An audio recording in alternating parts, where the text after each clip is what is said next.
আজকে তোমাদের দেখাবো বীরপাড়ার কাছে মাত্র 14 কিলোমিটার দূরে গুমটু ভুটান এবং তার লাগোয়া রয়েছে মাকড়াপাড়া। সীমানার এই প্রান্তে মাকড়াপাড়া এবং ও প্রান্তেই হচ্ছে গুমটু ভুটান। গুমটু ভুটান ভুটানের মোটামুটি একটা বড় শহরগুলির মধ্যে একটি, এবং এখানে রয়েছে প্যান্ডেন্ট সিমেন্ট কারখানা, যেটা ভুটানের সবচেয়ে বড় সিমেন্ট কারখানা। এগুলো যতটা সম্ভব তোমাদের ঘুরে ঘুরে দেখাবো, তোমরা সঙ্গে থেকো। বীরপাড়া থেকে রয়েছে কিছুক্ষণ পরপর মাকড়াপাড়া যাওয়ার গাড়ি। যে কোনো একটিতে উঠে বসলেই 40 মিনিটের মধ্যেই পৌঁছে যাওয়া যায় মাকড়াপাড়া, এবং মাকড়াপাড়ার ভুটানের সীমান্তে যে গেট রয়েছে তার কাছাকাছি পর্যন্ত চলে যাচ্ছে এই গাড়িগুলো। সীমান্তের এ প্রান্তে এসএসবি চেকপোস্ট এবং ওপাশে রয়েছে ভুটান পুলিশের চেকপোস্ট, এবং তার মাঝখানে রয়েছে ভুটানের সুসজ্জিত গেট। ইন্ডিয়ানদের যে কোনো আই কার্ড দেখালেই একটি এন্ট্রি পাস সেখান থেকে ইস্যু করা হবে এবং ঢুকে পড়া যাবে ভুটানের গুমটু শহরে। গুড মর্নিং ফ্রেন্ডস, আমি এখন রয়েছি মাকড়াপাড়াতে। ওপারে হচ্ছে ভুটান, যেটাকে বলা হয় গুমটু ভুটান। ঘুরবো একটু মাকড়াপাড়া এবং তার সঙ্গে গুমটু ভুটানের যে কাছাকাছি যে জায়গাগুলো আছে। এখানে ভুটানের যে সিমেন্ট ফ্যাক্টরি সেটা রয়েছে, খুব বড় একটা সিমেন্ট ফ্যাক্টরি। বাইরে থেকে যতটা সম্ভব সেটা দেখাবো, এবং একটা মনেস্ট্রি আছে সেটা তোমাদের দেখাবো। তাহলে চলো।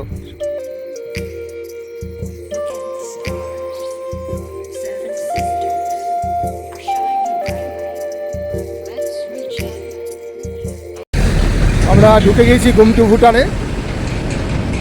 যেখানে গেট রয়েছে, গেটের কাছে ভিডিও এবং ফটো তোলা নিষেধ, তাই একটু সাইডে চলে আসলাম।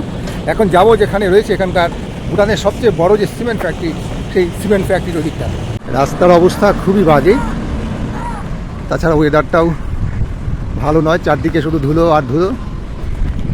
এই যেগুলো সব ভুটনিজ, তাদের বাড়ি বা সরকারি কোয়ার্টার হতে পারে এগুলো। এখান থেকে শুরু হয়েছে ভুটান, এবং এই যে তাদের বেড়া দেখা যাচ্ছে, এর ওই পাশেই হচ্ছে পশ্চিমবঙ্গ বা ভারত, এবং তার এই পাশটাই হচ্ছে ভুটান। ভুটানের সঙ্গে যেহেতু ভারতের একটা চুক্তি রয়েছে, ফলে ভুটানে ঢুকতে গেলে অতটা কড়াকড়ি নেই। কেবলমাত্র একটা আই কার্ড থাকলে পরেই গেটের থেকে একটা এন্ট্রি নিতে হয় এবং ভুটানে ঘুরে বেড়ানো যায়। তবে এক্ষেত্রে কিন্তু নাইট হল করতে গেলে অন্যভাবে পারমিশন নিতে হবে। কেবলমাত্র ঘুরে সেদিনই বেরিয়ে গেলে জাস্ট একটা নমিনাল একটা পারমিশন নিলেই হয়ে যায়। মাত্র 40,000 বর্গ কিলোমিটার আয়তন এবং 8 লক্ষ লোকের বসবাসের দেশ হলো এই ভুটান। ভুটানের পূর্ব পরিচিতি খুবই সীমিত। 1616 সালে নামগিয়েল নামে এক তিব্বতী লামা ভুটানের উপর তিব্বতের আক্রমণ প্রতিহত করে ভুটানকে একটি সংঘবদ্ধ দেশ হিসেবে গড়ে তোলেন, এবং তখন থেকেই ভুটানের পরিচিতি চারদিকে ছড়িয়ে পড়ে। পেছনে দেখা যাচ্ছে ভুটানের সবচেয়ে বড় সিমেন্ট ফ্যাক্টরি। ভুটানে প্রচুর ডলোমাইট পাওয়া যায়, এবং এই ডলোমাইট কিন্তু ভুটান থেকে ভারতে বিভিন্ন জায়গায়, বিশেষ করে ডলোমাইটের একটা ডিপো রয়েছে বীরপাড়া স্টেশনের পাশেই, সেখানে নিয়ে যাওয়া হয় এবং সেখান থেকে ট্রেনে করে ভারতের বিভিন্ন জায়গায় নিয়ে যাওয়া হয়। ফ্যাক্টরির ভেতরে তো ঢোকা সম্ভব নয়, বাইরে থেকে যতটা সম্ভব তোমাদের দেখাবো।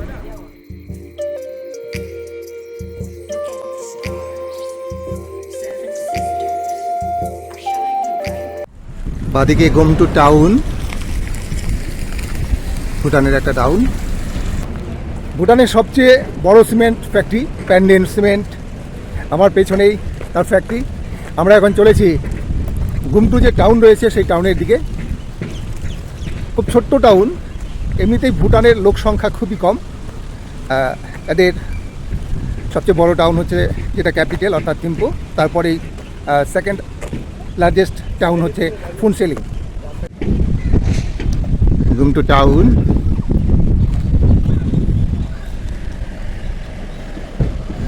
ওই বাদিকে প্যান্ডেন্ট সিমেন্ট ফ্যাক্টরি। ভুটানকে বলা হয় বজ্র ড্রাগনের দেশ। দীর্ঘদিন থেকেই ভুটান একটি রাজতান্ত্রিক দেশ, তবে বর্তমানে এটি সাংবিধানিক রাজতন্ত্র, এবং বর্তমানের যে রাজবংশ তা হলো ওয়াংচুক বংশ, এবং এই ওয়াংচুক বংশের প্রতিষ্ঠা করেন উগেন ওয়াংচুক 1907 খ্রিস্টাব্দে, এবং 1926 খ্রিস্টাব্দে তার ছেলে জিগমে ওয়াংচুক, 1952 খ্রিস্টাব্দে তার ছেলে জিগমে দর্জি ওয়াংচুক, 1972 সালে তার ছেলে জিগমে সিংয়ে ওয়াংচুক, এবং 2006 সালে জিগমে খেসর নামগিয়াল ওয়াংচুক রাজা হন।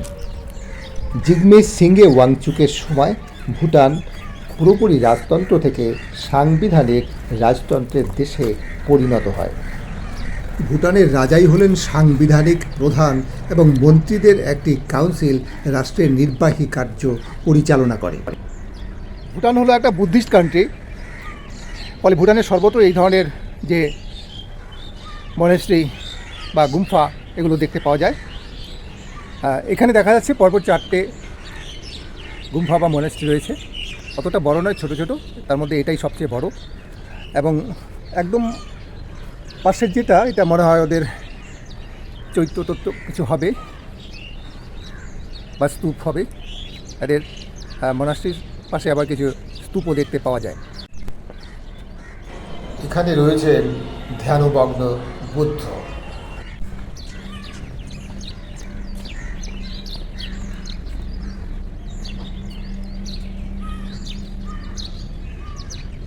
এটা বন্ধ রয়েছে।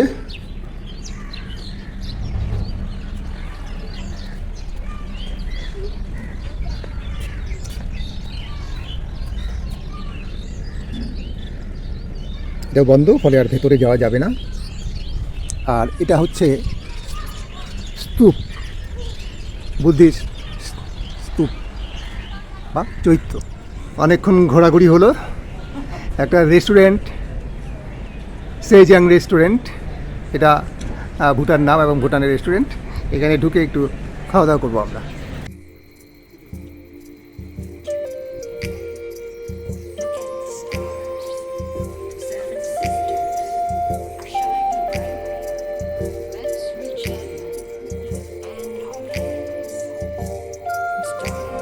সেজাং রেস্টুরেন্ট, আমরা ঢুকেছি। এখানে একটু মোমো খাবো, সাথে একটু সফট ড্রিঙ্কস বা কোল্ড ড্রিঙ্কস খাবো। ভুটানের সব জায়গায় কিন্তু খুব সুন্দর বিয়ার এবং অন্যান্য ড্রিঙ্কস পাওয়া যায়। বলেছিলাম আমি শালাবাবুকে, চলো একটু বিয়ার খেয়ে নিয়ে আজকে সুযোগ হয়েছে, কিন্তু শালাবাবু কিছুতেই সাহস পাচ্ছে না। আমরা এখানে মোমো নিয়েছি, দুটো ভেজ মোমো নিয়েছি এবং সেই সঙ্গে একটা কোকাকোলা নিয়েছি। খুব সুন্দর দোকান। তোমরা যদি এখানে ঘুরতে আসো তাহলে কিন্তু এখানে অবশ্যই আসবে। এবং দোকানের যে মালিক এবং এখানকার যে লোকজন খুবই ভালো, ওদের আতিথেয়তা খুবই সুন্দর। যাই হোক, শালাকে রাজি করিয়ে একটা ছোট্ট নিয়ে নিয়েছি বিয়ার ড্রুক। অনেকদিন খাই না, একটু দেখি টেস্ট করে। বলো কেমন লাগলো বন্ধু ভুটান? তো ওটা তো আগে এসেছিলাম, এখন পরিবর্তন লাগছে। আসলে অনেকদিন পর আসছি তো, একই রকম আছে, মনে হচ্ছে পরিবর্তন, ভালো লাগছে। আমারও ভালো লেগেছে। তবে এখানে যেটা একটা সিমেন্টের ফ্যাক্টরি আছে, প্রচুর বা হেভি যে গাড়িগুলো সেগুলো যাতায়াত সারাক্ষণ লেগে আছে, ফলে রাস্তার অবস্থা ততটা ভালো নয় এবং চারদিকে একটু ধুলো রয়েছে এবং অনেকদিন থেকে বৃষ্টি হচ্ছে না বলে ধুলোটা একটু বেশি। এছাড়া তারপরে এখন সিজনটা ওরকম চলছে, খুবই সুন্দর। কেননা এখান থেকে পাহাড় শুরু হয়েছে, ভুটানের পাহাড়গুলো শুরু হয়েছে এবং এখানেও পাহাড় যাওয়া যায়। একটা গুম্ফা আছে, ভাবছিলাম যাবো, কিন্তু পরবর্তীতে দেখলাম যে এটা সিঁড়ি দিয়ে হেঁটে যেতে হবে, কেননা একটা রাস্তা রয়েছে, সিঁড়ি দিয়ে পায়ে হেঁটে যেতে দেয় না, গাড়ির দরকার। কিন্তু আমরা গাড়ি নিয়ে আসিনি, আমরা লাইনে যে গাড়িগুলো রয়েছে সেই গাড়িগুলোতে এসেছি। এবং কাছেই রয়েছে মাগরাপাড়া কালী মন্দির, সেটাও আর যাবো না, কেননা হেঁটে যাওয়া সম্ভব নয়। অন্য সময় আসলে পরে কালী মন্দির এবং গুম্ফা তোমাদের দেখা। His majesty Gongsar Ugyen Wangchuck the first king. His Majesty Jigme Wangchuk the second king. His Majesty Jigme Dorji Wangchuk the third king. His Majesty Jigme Singhe Wangchuk the fourth king. His Majesty Jigme Kheshur Namgyel Wangchuk the fifth king.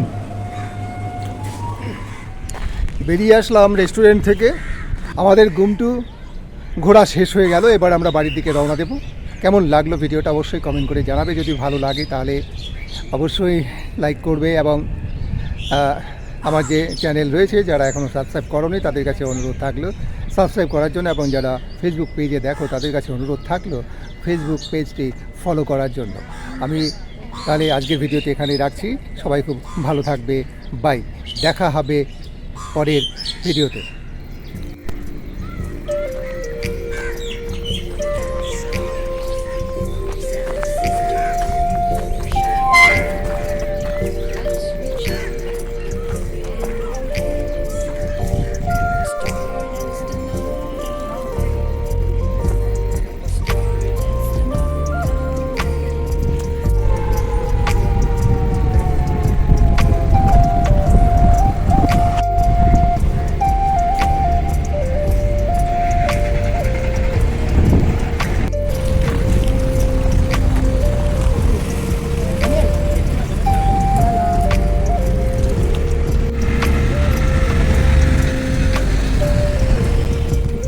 আমরা বেরিয়ে পড়ছি গুমটু থেকে। প্রচণ্ড air pollution, একে অনেক দিন থেকে বৃষ্টি নেই। তারপরে যে রাস্তাটা রয়েছে এখানে সারাদিন ধরে অত্যন্ত ভারী যে মালবাহী ট্রাকগুলো সেগুলো চলতে থাকে, ফলে রাস্তাটার অবস্থা খুব একটা ভালো নয়। সব মিলে প্রচণ্ড একটা এয়ার পলিউশন এখানে রয়েছে। এটা বর্ষাকালে আসলে পরে অতটা থাকবে না এবং দেখতেও ভালো লাগবে, কেননা গাছপালাগুলোতে কেবলমাত্র নতুন পাতা পাওয়া যাচ্ছে। বর্ষাকালে এটা কিন্তু একটা অপরূপ সৌন্দর্যের জায়গা।